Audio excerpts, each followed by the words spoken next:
And one of the things that I just thought of when you read that I don't know that I was thinking of when Nick said it was I started to think about people in back of house roles, right?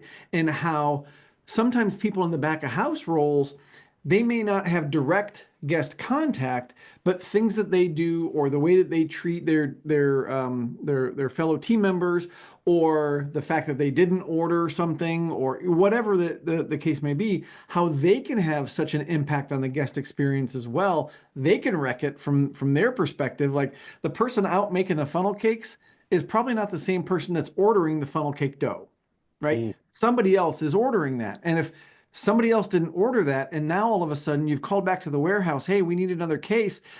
We don't have any more. Come on, it's a busy Saturday night. We need more funnel cake dough. Somebody didn't order it. And that, from a back of house perspective, can be how the experience is wrecked as well. I just want to save the soundbite of you saying, come on, it's a busy Saturday night. We need more funnel cake dough. Tired of outdated systems holding your attraction back? Gatemaster believes technology is part of the experience, transforming every touch point into an opportunity. Imagine seamless online booking, effortless mobile ordering, and data-driven insights at your fingertips. Ready to revolutionize your guest journey and maximize revenue? Power your attraction with Gatemaster. Discover the future at gatemaster.com. Welcome to the Attraction Pros podcast, where we discuss the latest trends and challenges facing the attractions industry today. We chat with some of the top leaders in the field and provide resources that will help develop your career in this great industry. I am Josh Liebman. I am obsessed with the guest experience and helping attractions make that their top priority for success. And I'm Matt Heller. I am passionate about organizational effectiveness, leadership development, and employee engagement. Now sit upright, hold on tight, and get ready for the Attraction Pros podcast. Hey, Matt, how's it going? It's going fan 400 OAs tastically. Josh, how are you? Doing great. Question for you. Yes, sir. When's the last time you did something and after you did it, you thought, that's the 400th time I've done that? So I know I've done a lot of things multiple times. For example, riding a roller coaster, listening to a specific song, watching a particular movie, but I don't know that I've ever counted how many times I've done those things.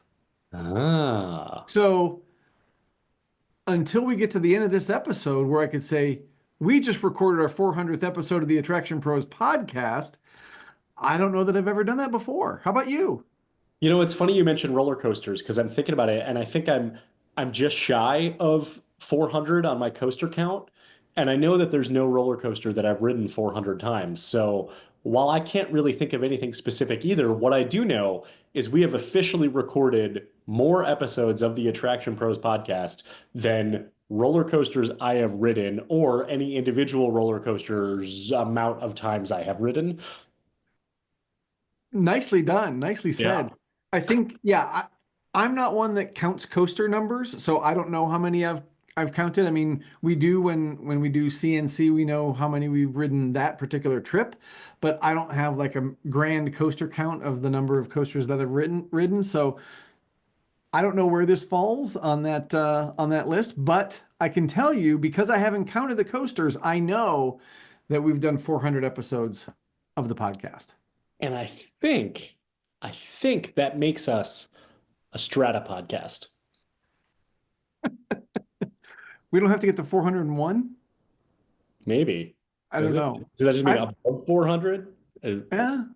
Well, I think we should call ourselves that. The world's only, well, probably not, but the world's only attractions related strata podcast. For attractions industry professionals. Or Attraction Pros. Anyway, so what have we got in store for our 400th episode? Well, we are going to ride 400 roller coasters 400 times over the course of this episode. I love it. as we sit here from our home offices. We can do Yeah, it.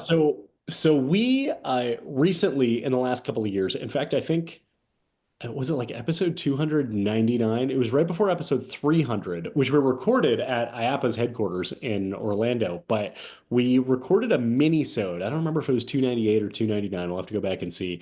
Asking about how AI would impact the attractions industry, and we asked ChatGPT to actually come up with the responses because I think it was a novel thing to do at the time.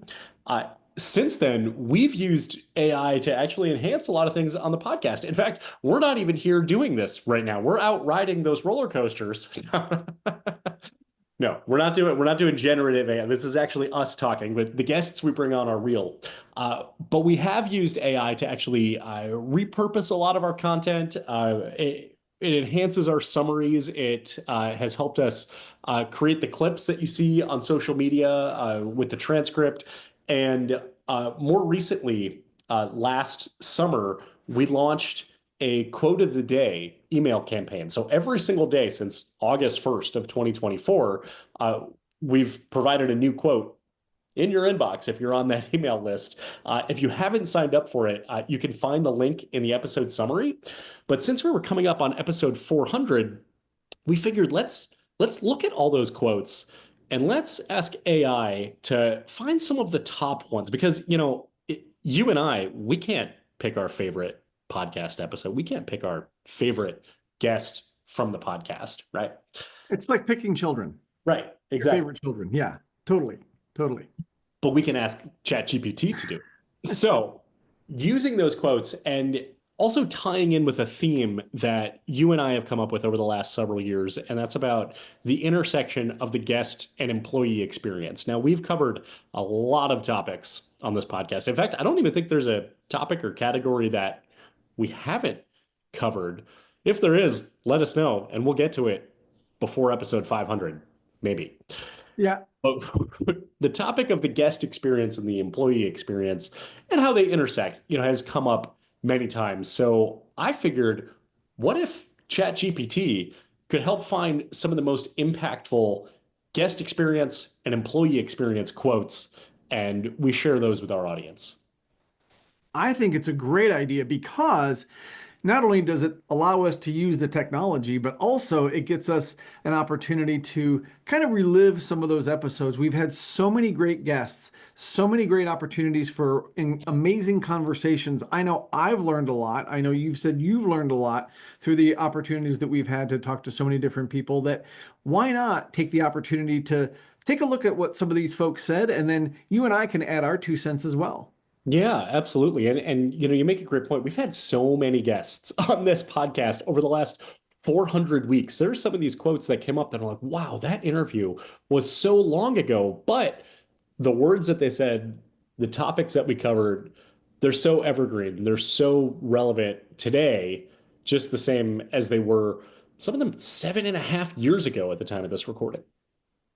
Which that kind of astounds me. Like if you were to ask that question that you asked at the beginning, like, what have you done for 7 years? Well, I mean, some jobs I didn't even have for 7 years, So to do this for 7 going on 8 years is just amazing. Amazing. Totally. So, should we kick this off? Let's do it. All right. So I'll bring in a quote from the guest experience side of it, and we're going to start with Doug Stagner. And his quote is, if you get locked into thinking you know the guest experience without talking to the guests, you've already lost. I think that's such a great quote because we need feedback from guests. This is something I talk about all the time when people say, well, we know what the guest experience is like. We're out there, we're watching, we're in the parks, we're walking around, whatever it might be. But without actually asking the guest for their perception, then you're missing out on so many opportunities to remove friction points that you may not know exist. I was actually doing some research for a client recently, and they were asking, what does it take to be a good CEO? And I've Googled that and found some different articles and things like that. And one of the points was very interesting because it says the CEO will spend more time with your guests or customers than your shareholders. And I thought that was just such an interesting way to look at it because, to Doug's point, you are spending time with the people who are truly defining the business or paying you to have an experience. And if you don't know what they need, if you don't know what they're looking for, it's going to be really tough for you to adapt and grow your business throughout the years. And I think that's the same thing with you and I, knowing our customers. I think it's the same thing with anybody running any sort of business where you're reliant on other people paying you to provide a service or to create an experience. And so when you think about the time that you're spending as a leader, as a manager, if you're not spending a large portion of your time understanding the guest experience, and we could extrapolate that out to the employee experience as well, but if you're not spending time doing that, then what's the rest of it for? Yeah, absolutely. So thank you, Doug, for sharing that quote and for a great interview. You want to take one from the employee experience side now? I would love to. I'm going to take one from somebody who I think has one of the greatest names that we have interviewed, and that's Kenny Funk. I can't say his name enough. I'm going to say it one more time. Kenny Funk. He says leadership is a customized experience as opposed to a one size fits all structure. And similar to what Doug said, can't thank Kenny enough for saying this because there's so often when we are looking for ways to make our job as leaders more expedient. And sometimes we say, oh, I've got a group of people here that somehow, have sort of a similar characteristic, so I'm going to treat them all the same. Nothing could be further from the truth in terms of what's going to be effective for you as the leader. So I truly appreciate what Kenny says in terms of taking a more individualized approach to leadership. Yeah, absolutely. And it reminds me of something that I've heard you talk a lot about, and that's about employee recognition. And that a lot of times leaders will say, okay, this is the way that we're going to recognize employees and appreciate them.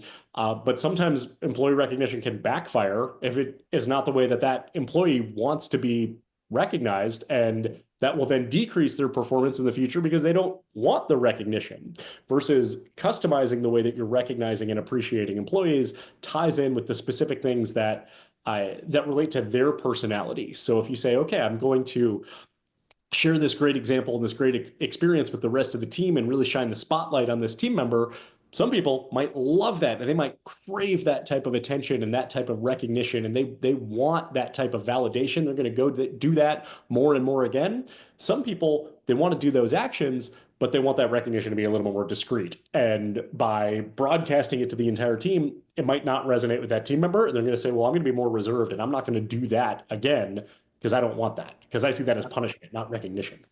Absolutely. Absolutely. How about another one from the guest experience side? So this comes from Megan Curran at Shed Aquarium in Chicago. She said, personal interactions deliver people who are willing to donate, renew their membership, or come back and tell a friend. What I like about this is in one sentence right here, Megan connects the soft skills and the intangible parts of the experience directly with the monetary needs of the organization. So personal interactions, so ways that we are customizing an experience for our guests, just like we would for our employees in the last example, they then lead to those moments where the guest wants to come back and visit again. They want to influence others to visit. And she said they're more willing to donate. So now they or renew their membership. So there's the financial aspect of that where now the guest is actually spending more money because of the interactions that they had with the team members who are delivering that experience. And such an important piece of Megan's quote there is when she talks about telling a friend. I'm reminded of so many experiences that I've had over the years where maybe there was one particular team member that created a great experience for myself or the people that I'm with. And that's the story that you want to tell. And so many people in our industry, rightfully so, call themselves storytellers. Well, we also want to inspire our guests to tell the story of who they've interacted with, how that impacted them, how that is going to then, influence their behavior in the future. And if we can do that through those personal experiences, we're absolutely going to be able to take our business to the next level. 100%. All right, what's next in the employee side? Well, this one comes from TJ Shear, and this was a really interesting conversation that we had where he talked about the fact that performance drives morale, not the other way around. And that took me a little while to kind of wrap my head around because I've always been in the thought process that, if you have good morale, it will create good performance. And I still think there's an element of truth to that. But I also really appreciate what TJ says because when you have good performance, that makes people even more excited about the work and more motivated to go the extra mile.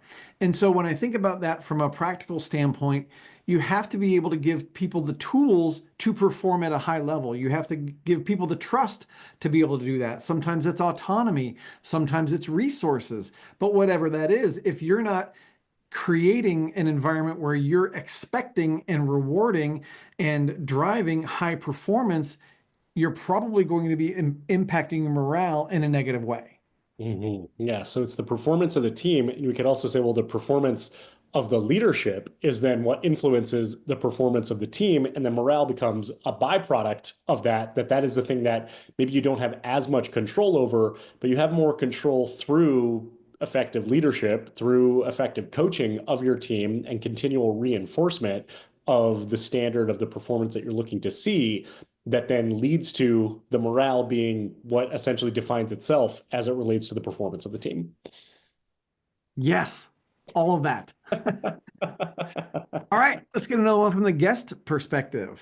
Bob Pakanovsky, I will never forget him jumping into the Zoom meeting wearing a full tuxedo. I think so far he is the only podcast guest that we've interviewed who wore a tuxedo to his interview. He said, "Nobody remembers ordinary service." And the reason I love this quote is because so often we think about the importance of meeting expectations and saying, okay, this is what the guest is coming for. This is what we're going to deliver. And we need to put more emphasis on saying, okay, yes, we're going to meet all those expectations, but we also need to intentionally exceed the expectation. Because what happens when we exceed the expectation is we give the guest a story to share. Our industry is completely intangible. The experiences our guests have at our venues, at our attractions, are finite.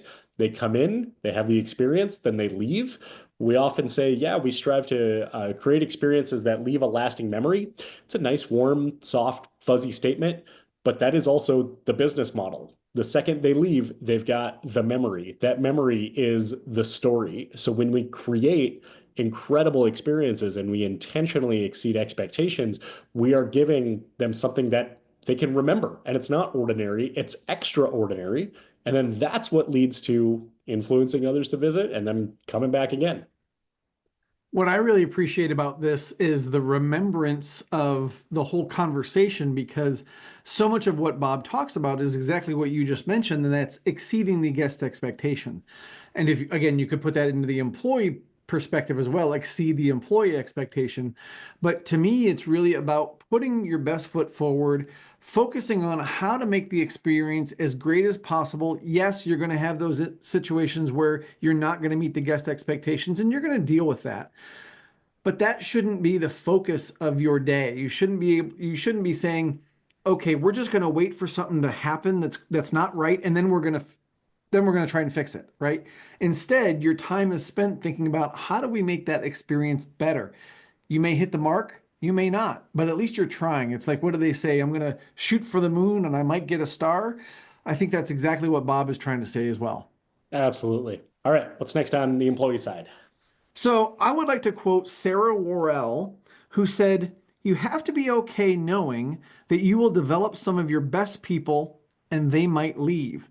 But in the meantime, you've helped them grow." I think that's so poignant, especially in our industry, because there's so many people that will not make a career of this. Obviously, we are talking to people a lot of times who are making a career of this, who have made a career of this, but so many people will not. And what I think is important to remember is that when you have that moldable piece of clay known as a human being in front of you, that you can, by your example, send them off into the world in a positive way, send them off into the world as a better human being, or you can say, well, this is just somebody who works here on the weekends and not pay very much attention to them. And I think Sarah's point is that Everybody deserves that investment. Everybody deserves that opportunity to grow, even if they are spending very little time with you. That is your job as a leader, to figure out how to create some value in the team member that you have in front of you. It reminds me of a meme that I've seen several times before where, one executive asks the other of what if we invest in developing our team and they leave? And the other executive says, well, what if they don't? What if we don't invest in them and they stay? And I said, well, okay, let's look at both sides of that coin right there. It also reminds me of similar statements that we've heard in Sarah's interview, as well as a number of others, where we've really talked about to say, well, if you invest in developing your team members and they really show their potential while they're with your organization, and perhaps if they do find an opportunity elsewhere and they move on to bigger and better things, that reflects very positively on the leadership that they had prior to coming into that new experience, and still kind of comes around in a way of showing how powerful your organization looks on the resume because of the power of your leadership. Absolutely, absolutely. All right, let's hear from another person with the guests in mind. Nick Miller, he said the staff can really make or break just about anything you're trying to do. They can either wreck it or they can deliver a truly memorable moment. So, kind of similar to Bob's quote of, nobody remembers ordinary service. What this really says is, the facility that you have is one component of the experience, and it's designed, it's static, right? It's designed to be what it is. Of course, it's ongoing changes and updates and upkeep and things like that, but when he says the staff can really make or break just about anything you're trying to do, they can either wreck it. Well, I'm thinking of some experiences that I've had that I'm not going to name any names, where the experience was designed to be spectacular. The facility itself was incredible and in unbelievable locations, and my memory from those experiences are pretty subpar because of the staff. But the flip side of that is true as well. And there's some facilities that I've been to that maybe weren't the most stellar of facilities from a curb appeal standpoint, but the people who are in there lifted up far beyond what it would have otherwise been without their level of service and without the experience that they deliver. So the employee side of it, that's what people remember. People remember those personalized interactions, just like Megan said in that quote. So there's a through line with all of these, in that they can really make or break the experience. And one of the things that I just thought of when you read that I don't know that I was thinking of when Nick said it, was I started to think about people in back of house roles, right? And how sometimes people in the back of house roles, they may not have direct guest contact, but things that they do or the way that they treat their fellow team members, or the fact that they didn't order something, or whatever the case may be, how they can have such an impact on the guest experience as well. They can wreck it from their perspective. Like, the person out making the funnel cakes is probably not the same person that's ordering the funnel cake dough, right? Mm. Somebody else is ordering that. And if somebody else didn't order that, and now all of a sudden you've called back to the warehouse, hey, we need another case. We don't have any more. Come on, it's a busy Saturday night. We need more funnel cake dough. Somebody didn't order it. And that, from a back of house perspective, can be how the experience is wrecked as well. I just want to save the soundbite of you saying, "Come on, it's a busy Saturday night. We need more funnel cake dough." That's good stuff. Yeah. All right. What's next on the employee side? I want to talk about Bill Lentz. He said some wonderful things, and this is one of them. He said, you've got to show that you believe in the team. If they know you trust them, that's when they start delivering the results you never expected. To me, this speaks to so much of you said intangibles earlier, the intangible of developing another human being, because so much of what we do as people starts when we feel safe in an environment, right? Think about when you've started a new job. Think about when you've started any new experience. You don't feel safe right away. And I don't necessarily mean physically safe, although sometimes that can be the case, but you may not feel mentally safe or psychologically safe, or the fact that I don't know what the heck I'm doing. So you've got this feeling of uneasiness, of apprehension. And so when you start to feel like my leadership trusts me. They've put some faith into me. And now I'm starting to kind of get my feet under me and I start to understand what I'm supposed to do. Now I can start really thinking about how do I actually take it to the next level? How do I enhance the experience? All the things you talk about from the guest point of view, going, as we'll say, above and beyond, even though that needs to be more well defined in our trainings, but just thinking about when that person has the right mindset of the team that trusts them and the abilities that they have, that's when they're going to more naturally go out of their way to help somebody. Yeah. And I look at this well through a lens of guest experience, but with this quote verbatim when talking about empowerment as it relates to service recovery and compensation and trying to eliminate or minimize the phrase "let me get my manager," because a lot of times parameters are put in place to block employees from doing the things that would help their job, it would help the guest, and it would help leadership, and it would help the organization. So trust is, I would say, it's an intangible kind of gray area of a topic of really how it's essentially now it's not how it's defined, but how it's implemented.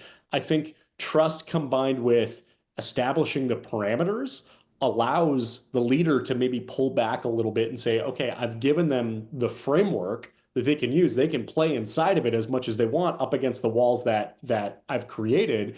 And I know that I can trust it's going to save time for me. It's going to save time, of course, for that leader, save that energy as well to be able to trust their team.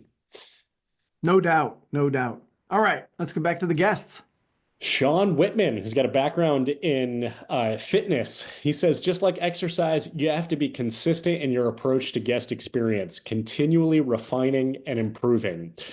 If I go to the gym once and work out, I'm probably not going to get a six pack, but it takes putting in the reps. It takes consistency being able to do it. And I love how he connected this with guest experience. And I remember we talked about exercising those guest experience muscles, really just getting in the habits of it. I was doing a workshop just very recently for a client where we were talking about certain things that are maybe beyond a little bit of a lot of people's comfort zones. And someone made the point of saying it'll be uncomfortable at first, but it takes practice and it takes, you talk a lot about competence and confidence in being able to really refine a skill set and kind of, I think we talked about cultivating experts in one episode once that helps to grow those skills and turn those team members from people who might be very uncomfortable in certain aspects of the job and as it relates to the guest experience to people who really thrive on it now.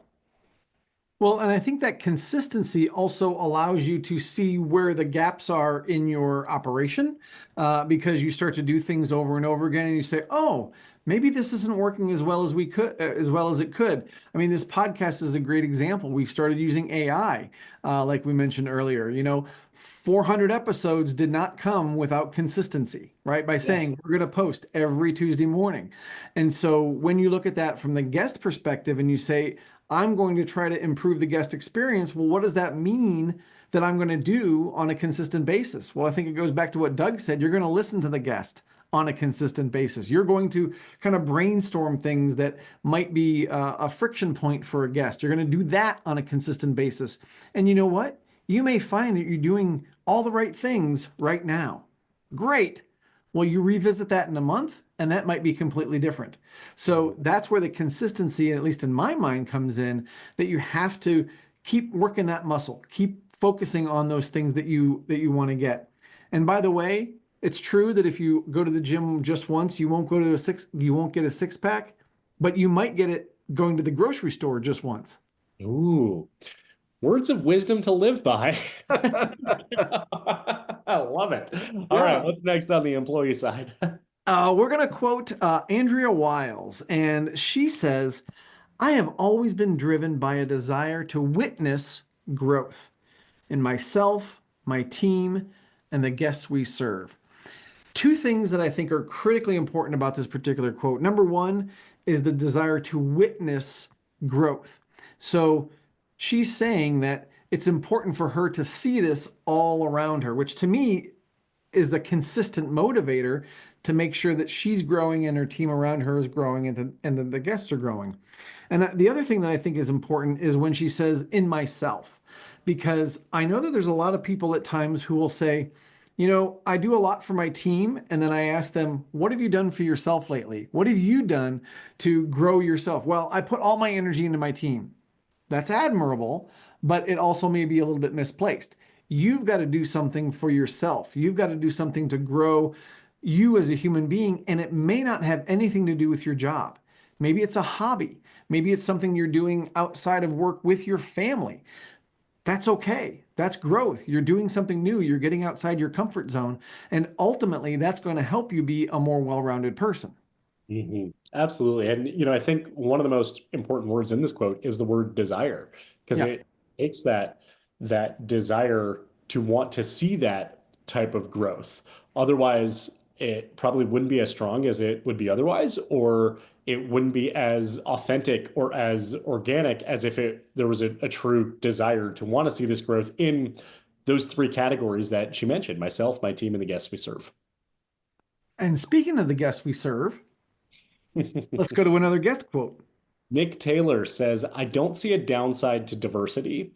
Guests feel more welcome when they see themselves reflected in the experience. And I thought that this was a great quote to bring in, because we're calling back to the interview that we did with Nick. We talked about diversity from a number of different components. He talked about his organization focusing heavily on diversity and creating a more well-rounded team, that it creates a better experience for the client, and then it creates a better experience for the guest. And the second half of the quote here of guests feel more welcome when they see themselves reflected in the experience is that there is a tangible benefit to the organization. There's a benefit to the individuals who witness themselves, who see themselves reflected in the experience. So you can look at it from both sides of it, of saying it is, he said there is no downside to it whatsoever. There is only an upside. And I think that this is really an important quote to bring in, as well as just at the time of this recording, there's a lot of organizations who are stripping their DEI initiatives out of their company culture. And I'm glad that this quote made it into this episode here as really a reminder of there's no downside to it. Guests feel more welcome when they see themselves reflected in the experience. And I know that this is in the guest experience column right here, but we know that this also applies to the employees and really all stakeholders who are involved. So for some reason, the attraction, it's a small world, came into my mind as you were reading that, because when I think about that attraction in particular, not the song, don't get that stuck in your head, but thinking about riding through that and seeing all the different people and the nationalities and the ethnicities and everything that's incorporated within that attraction, and you can see the different people, you can hear the different languages. That's to me what we're striving for, right? That all those different diversity of thoughts and all those different people and all those different perspectives will come together to create something that is better than the sum of its parts. 100%. All right. What's next on the employee side? The employee side. Let's go to Samantha Palmer. She had some great things to say, including, I like to take chances on people. Let's see. Let's give them an opportunity and let's see what happens. And if it doesn't work out, we'll coach them through it. As we've been kind of pulling out some important parts of these quotes, I think that last part is really important as well, because I've spoken to a lot of leaders who are afraid to give people chances because they either don't know how or are unwilling or don't have the desire to do that last part of coaching them through it. Well, if they screw up, that's the end of the world. No, it's not. Unless it's safety related. We don't want people to make safety related mistakes, but we do encourage people to make all kinds of other mistakes. Think about a team member who is really trying their best to provide great guest service. And maybe they go a little too far beyond what we think is appropriate during service recovery, right? I remember we used to use this example all the time when I was at Universal. The guest drops their ice cream, we're not going to give them an annual pass as compensation. Totally get it. But let's say that someone does that. Let's say that a guest drops their ice cream and they're really wanting to make that guest's day. And so they get them a new ice cream, but they also give them express for the rest of the day. Now, that might be a little bit outside of the norm of the compensation, but is it going to break the bank of the organization? No. Can you coach that team member through it and say, hey, next time, let's do this, or here's why we might do things a little differently? I think absolutely. So when Samantha's talking about taking a chance on someone, I think it's as much about taking a chance for that team member as it is for you as the leader, because you're taking the chance of putting your faith and your trust in them. And then you've got to know what happens if they don't fulfill what you think they're going to do. Yeah, absolutely. And thinking back to that interview, I think I even remember Samantha saying something like, "What's the worst that could happen?" And when you look at it through that lens, well, you could look at it very practically and say, well, what is the worst that could happen? And list it all out. Like you mentioned, well, okay, safety issues. Well, okay, we're not going to take a chance on safety. So we're going to put our best foot forward to make sure that that meets all the minimum requirements in order to get that team member in the position. But if it's something like you gave the example of service recovery, let's take chances and let's use those as coaching opportunities. And then if you do ask yourself, what's the worst that could happen? You make that list. Then now you've got the coaching in the next column right there. Well, here's all the list of the possible worst things that could happen. Here's how I'm going to address each one of those. Here's what I'm going to do to prevent them. And then that then opens up that opportunity to really take chances on people. Absolutely. So let's take a chance on the next thing from our guest side of the coin. Yes, Sandra Shannon. First of all, thank you to Gatemaster for being our new sponsor as of this episode. So it's great that Sandra's quote made it in here. Their focus should be on the guest experience and not trying to figure out how to make something work in their system. So referring to technology sometimes inhibiting employees from doing their job, which is serving the guest. So she talks about it through the lens of technology and through point of sale and through ticketing, but also through the user experience as well. So if we're looking at this, from the standpoint of what are the tools and systems that your employees have to do their job, Sandra says, as the head of a technology company, that the staff's focus should be on the guest experience and that the technology should be designed to help the staff better serve the guest. I was giving a talk a couple of days ago, and somebody asked me about the impact of technology and asked about AI and sort of if that's just going to replace so much labor and making sure that technology doesn't become an inhibitor on the guest experience. And the way I responded was to say, well, we need to make sure that we use technology to augment the guest experience, to enhance the human component of it, and the things that we are doing to use now maybe new intelligence that we have, artificial intelligence, business intelligence, to be able to use that and now package that to create an even better experience for the guest, not to strip out the human element from it altogether. And to Sandra's point here, not to make it cumbersome for the employee to assist the guest and deliver that experience. Well, and I will maybe do a bonus quote or a bonus reference to Brian Stovall, who we just had, who talks about really designing things from the team member experience perspective. So when it comes to the technology, get your team members involved, get your employees as part of that process, bring somebody in who used the old POS system and say, what do we need to do with the new POS system to make this a little bit more user friendly? Or do we need to reposition some buttons, or talk to us about the function of this, or what are those friction points?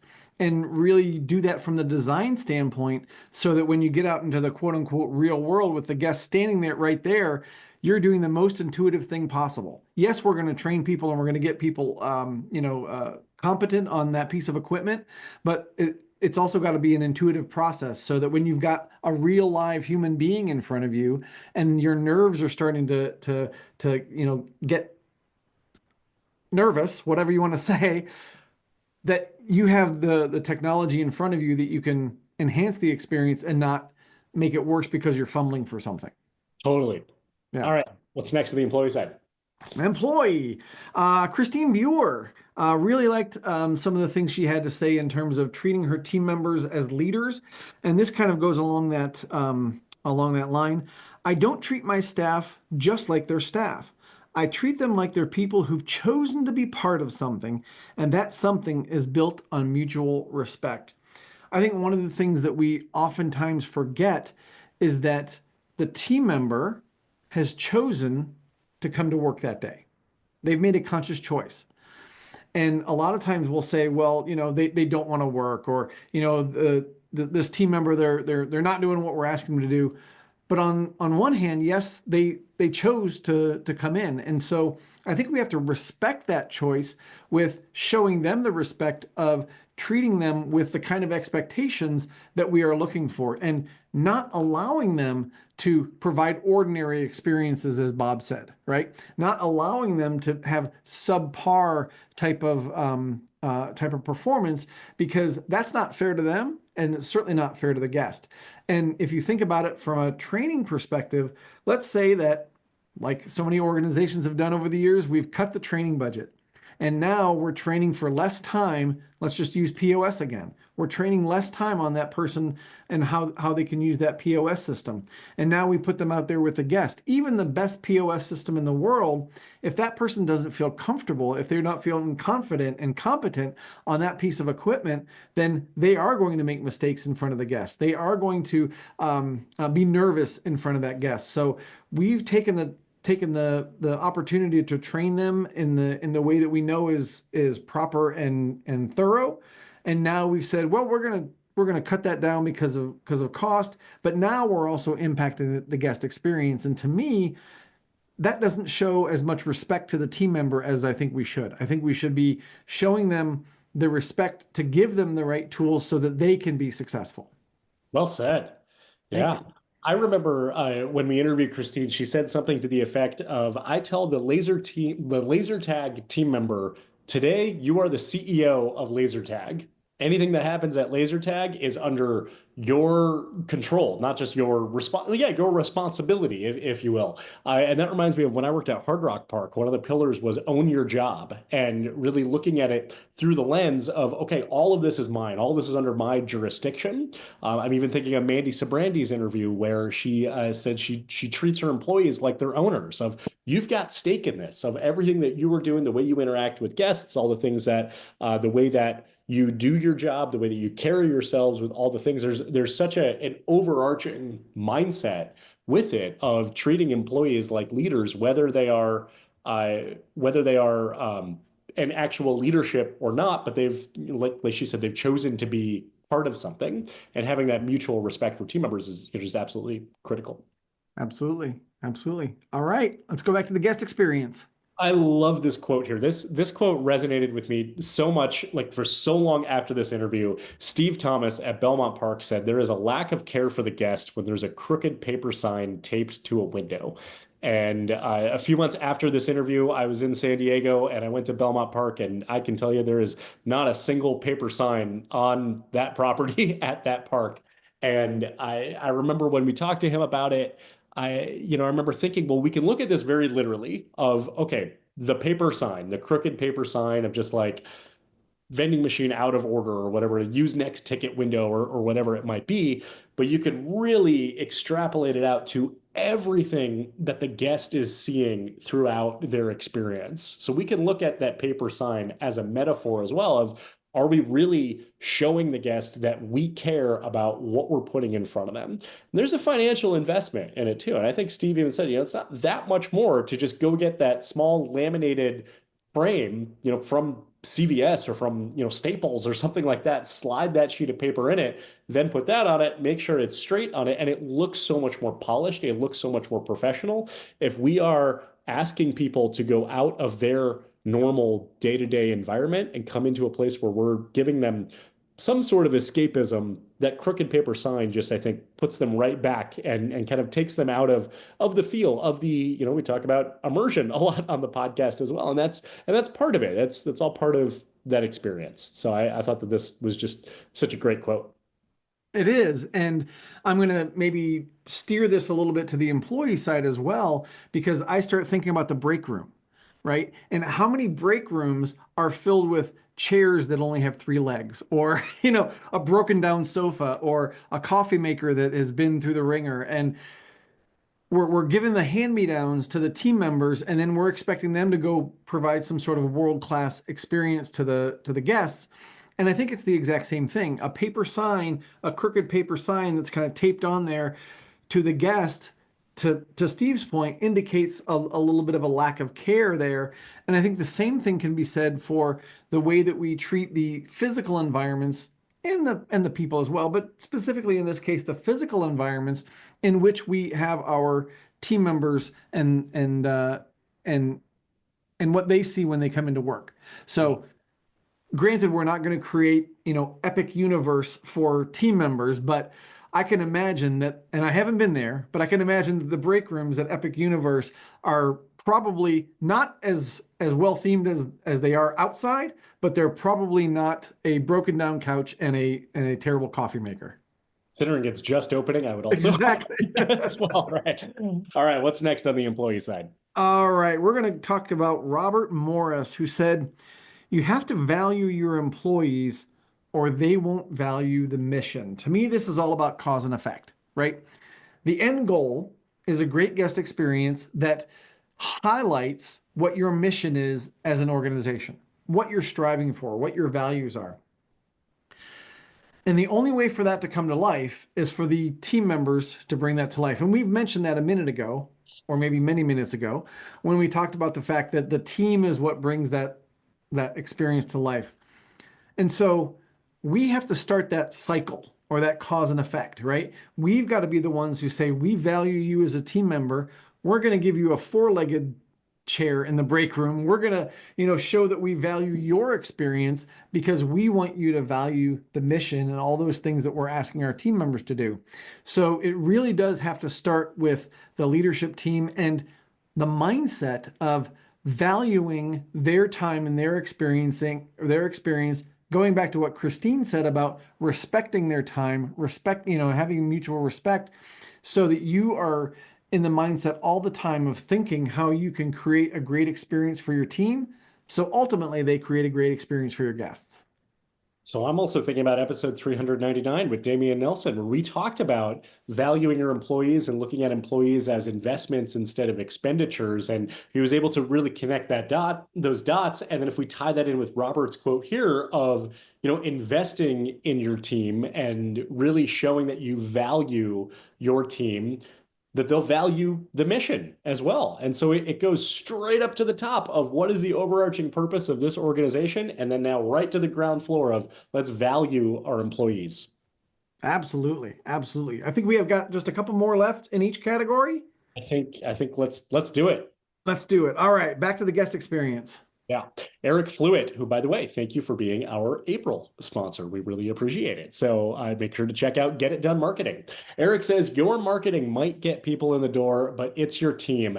It's the experience that makes them want to come back. I think we're seeing a trend line here with a lot of these guest experience quotes as far as how do we get people to want to come back? What does that experience look like? And I think that this is kind of representing the full circle moment here, that your most satisfied guests are your most effective marketing. And the way that you make your most satisfied guests is through that experience. And the way you do it through that experience is through those personal interactions that come from your team, your frontline employees now become an extension of your marketing by making your guests an extension of the marketing. Well, and I think this really reiterates the concept that everybody is in marketing, right? And while a lot of people don't really think of it that way, especially frontline team members, oh, I'm here to run the POS system. I'm here to run a birthday party. I'm here to run a ride. They don't realize sometimes, unless we reiterate that to them, how important they are to the marketing of the facility. And sometimes it's just getting them to focus on their own experiences at a service provider where they say, hey, when was the last time you went to a movie theater or a store or a gaming facility, wherever it was? And how were you treated? How were the team members for you? Does that make you want to go back or not? Well, now you're the team member in the shoes of the person that is creating the experience for our guests. And so now what is that thought process? What's that mindset that you have to create a great guest experience for them? Mm-hmm. All right, what's next on the employee side? Next on the employee side, we're going to talk about Terry Adams. Way back, I don't know, was it episode 20? I think Terry was one of the first ones. She had some great things to say, such as, people walk into my office with a problem or complaint, and I ask them one question. if you were the guest, what would make this right for you? I really appreciate how, in many of my conversations with Terry, she's able to really simplify things. And I think that's a great um, attribute of CEOs who can take very complex situations and make them, simple, not to dumb them down, but to make them very straightforward and give us things to think about. So in this one particular, she really, again, puts the team member in the guest's shoes. What would make this right for you? And sometimes that'll be exactly what the guest would want. Sometimes it might be more, sometimes it might be less. But I think going back to Samantha's point, this is now an opportunity for a conversation. This is now an opportunity potentially for some coaching. And I love the fact that Terry puts this into the team members' hands, because now it gets them thinking. Now it gets them, more in line of being a leader or being an owner or being the one that's actually making the decision. What would you do? What would you want to do? What would you want to have happen? If it were your family, how would you want it to be handled? And I think, again, putting people into that mindset really gets them thinking as an owner, not a frontline team member. Yeah, absolutely. When I think about that interview with Terry, which was more than 7 years ago as of this recording, I'm now kind of piecing together a lot of things are calling back where her leadership style is kind of maybe it's challenging assumptions, or maybe it's asking questions that then open up more questions. So like this one right here of, if you were the guest, what would make this right for you? I remember she also said if somebody comes to her with an idea or part of an idea, that she would say, can you put legs on that? And then I think there was one about the pebble in your shoe. What's the pebble in your shoe? Types of things. So really all that tying into her leadership philosophy of kind of answering questions with more questions, which makes you think a little bit deeper about perhaps the thing that you brought up, or that were initially maybe on the surface starting to consider. And I was at the other end of that, put some legs on that idea conversation. So it definitely does work. All Yes. right, we've got one last great quote for the guest experience. Yeah, Linda Rose. I believe that true guest experience is a craft. It's the craft of empathy and concern for other people. I had the opportunity to work with Linda many years ago. She was my boss at Universal Orlando when I was in guest services, guest communications, and I can tell you that she doesn't just talk the talk, she walks the walk with this quote and really everything that she said in her interview with us. True guest service is a craft. There is the science behind it, and I think a lot of people try to get to the nitty gritty, and they say, well, here's our data, here's our survey scores, here's this, that, here's how our Google reviews are impacting our SEO. And what Linda's saying here is it's the craft of empathy and concern for other people. So the only way that it can be the science is if the art side of it, or as she's saying is the craft, is the one that's truly fueling it. When I talk about service recovery and I talk about the last model and I get to the solve portion of it, I always say, don't get straight to the solution. If you get straight to the solution, it's like treating service recovery like it's a vending machine. It becomes very transactional. The guest comes in, they put in their complaint, out comes the solution, they walk away. They're not going to be satisfied from that, even if the solution actually meets kind of the criteria of how it should be solved. It needs the craft. It needs that empathy, that concern. It needs the art piece of it without just looking at here's the science and just here's the black and white way of looking at it. I love the fact that Linda uses the word craft here, because to me that puts it in a completely different realm from the transactional piece, like you said, of guest service, right? To me, this is more of an art form like a musician or an artist or a painter, where you hear of people or a sculptor that are working on their craft, which means you can get better at it, right? It's a lifelong journey, a pursuit. There's probably some passion behind it. It's not something that everybody is cut out for. Not everybody can play piano. Not everybody can play drums. Not everybody can sculpt, things out of stone. And so it's a craft that you kind of have a calling for. And honestly, if I think about one of the challenges that we have in our industry, it's that we are expecting people to treat guest service as a craft when maybe it's not their calling. Maybe it's not their craft. We have a lot of positions in frontline roles where we're expecting people to create great guest experiences, all the things that you teach. And sometimes people are cut out for it, and sometimes they're not. It's just not where their heart is. They're not naturally empathetic. They don't have that natural care for other human beings. And so I think of this when I see service providers who are outside of our industry. I fly a lot. You fly a lot, right? There's a guy named Tim at the Asheville airport that I see almost every time that I go there. And Tim absolutely views service as a craft. The way he interacts with people, the way that he makes his announcements, the way that he cares for every individual who comes through the gate and gets on that plane, you can tell that there's a passion there. Not everybody is cut out for that. So I think that's also another lens for us to look at when it comes to the craft of guest service. Absolutely. All right, let's Yeah. round this out. We've got one more on the employee experience side of it. Let's hear it. This is comes from our good friend Gina Clausen. If we don't accept any risk, no one would open. In other words, if we don't accept any risk in our facilities, we would never open. Leadership is about managing what matters and empowering your team to make good calls. I think this is reminiscent of some of our other quotes as well. But part of empowerment to me is trust. You've got to be able to trust your team that they're going to make the right decision.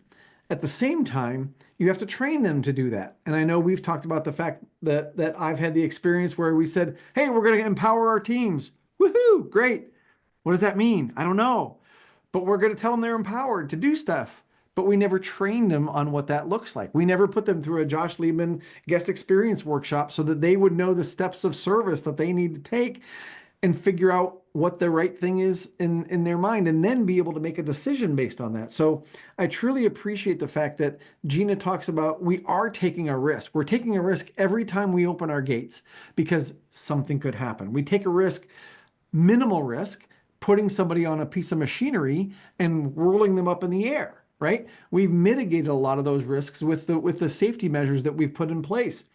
We are also, every time we put a live human being out on the floor or out in the park, we're taking a risk because we have calculated the fact that we've put them through training. We have said, here are the things that you're supposed to do. At the same time, that human being has free will. They can say anything that they want. And we're hoping we put some faith in the fact that they're going to say what we want them to say, and they're going to treat the guests the way we want them to treat them. But at the same time, we know that that's not always the case. How many times in guest communications, and I know sometimes it was, maybe embellished by the guest, but you might be reading something that came in guest communication and say, no way would a team member ever say that. Somewhere in the middle of what the guest said and what the team member probably said is the truth. But we've all had those experiences where like dumbfounded by what people say. But that's where training comes in. That's where good leadership comes in. That's where setting really clear expectations and then rewarding and coaching comes in so that they understand what that path looks like and so that they can deliver every single time. Good point about free will and like a little terrifying in some ways of like they can say whatever they want. They can do whatever they want. What I like about this quote, from Gina too, is that it is a quote about safety, and our whole interview with her was about safety. She is the VP of safety for Hershen, right? But she tied it directly to it really being a quote and guidance for leadership, and the safety part of it. That's static. That's where she talks about the risk of if we don't accept risk, we just wouldn't open at all. Why? Because, well, we need to accept the fact that people have that free will to say and do whatever they want, but then immediately bridging it from the static component to the dynamic component. And that is the leadership, managing what matters and empowering your team to make good calls. So I think that there's a lot of trend lines on both columns here that we talked about. And, you mentioned you have to trust your team. Bill Lentz talked about trusting them and they're going to deliver the results that you never expected. We talked about taking a chance on your team. Well, we're accepting X level of risk. We're mitigating that risk, like I said, through effective training and having the standards put in place and having the infrastructure in place. And at the end of the day, it's about leadership and it's about managing it and empowering your team to make good calls and having the plans in place to coach and continue to improve when they don't. Absolutely. Absolutely. So That was a great list that ChatGPT came up with Should we keep going? from what's that? Should we keep going? We don't have any more on the list right here, but let's just read quotes from every episode. Which, by the way, I wish we could. If we had the time to do that, we Yes. absolutely would. Yeah. Yeah. Yeah. Yeah. Episode 50 was a clip show of all of the interviews that we had done up until that point. So it's exciting that we've outgrown that. We have. And that would be a lot of editing to do a clip show of all 400 episodes. Yeah. That would be kind of crazy. But I think what this does is it encapsulates so many of the wonderful conversations that we've had over the years, so many of the great guests. I mean, obviously there were so many more that we could not get to. Um, but I think the message to me is I think you and I are really on the right track talking about the intersection of the guest and employee experience. How many of these quotes were in one column, but we were able to extrapolate something for the other column. And I think that's a really great insight for anybody who's out there listening, that there's so many crossovers between your guest experience, your employee experience. We're all human beings, and so we all deserve respect. We all deserve a place that will nurture us and help us grow. And whether that's a guest or a team member, in some cases, we're all the same. Very well said. I'd say that's a great note to end on as well. And I'll just put one more note out there. If you want a quote like this every single morning, go to the show notes here. Please sign up for quote of the day. If you get tired of it after a while, let us know. We'll take you off that list. But I guarantee this could be kind of the early morning motivation, or afternoon if you're in Europe. But until we sync up the time zones, but that's, I don't know. I'm not going to get into that.